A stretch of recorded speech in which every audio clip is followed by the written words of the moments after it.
if we want artificial intelligence to deliver on the benefits of better productivity, a better life, and this is what we really need right now in the recovery phase, we have to make sure that artificial intelligence is used by companies, it's accepted by citizens, and for that we do need some safeguards.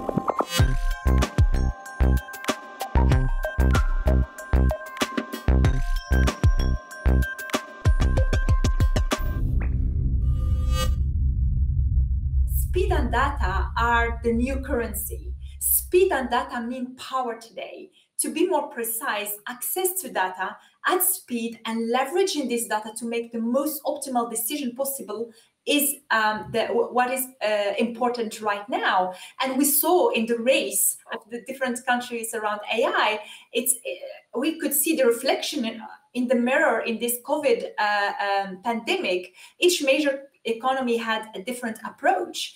And we saw Europe, we have our strength, but we saw that we are handicapped by preference of the rule-based, analytical, process-driven approach, which clashes with the probabilistic, data-driven approach of AI. But at the same time, we know that artificial intelligence has some side effects.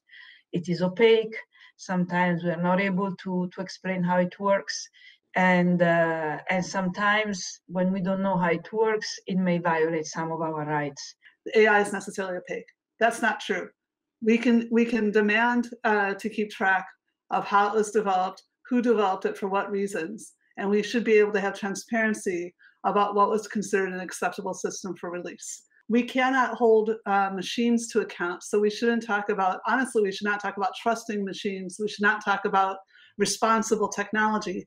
It's only people that can be held to account, so we can only make people responsible. With technology, what we want is transparency. We want to know that we can tell who did what, to whom, why. You need to have good process for all technology qualification in big industrial companies. When we are putting a new technology, if it's on an offshore wind park or an oil and gas installation, we need to ensure that that technology is qualified. And that means we need internal competence to do that qualification.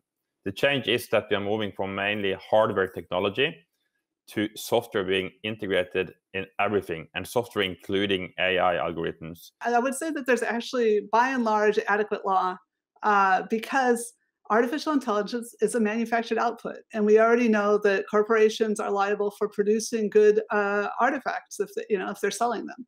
And you see that in well-regulated sectors. Where you see people trying to duck these kinds of things are in the under-regulated, which are in some cases the really new sectors like social media, like search. I don't think it's the problem of AI. AI is just a tool.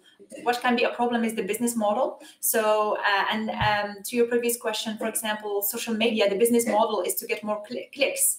And so we are moving from, in all industries, from a volume-driven to value-driven, outcome-driven business models. And that is what AI can be used to move from that volume-driven business model to outcome-driven business model. We need a human approach to AI from a quality perspective, from a trust perspective, from an ethical perspective, and then you need to build the competence. And I believe it's this intersection between industries where Europe is already good and industries like energy that is important, that you also should kind of see how to combine digital AI with those industries and create workforce people that are able to understand, both worlds.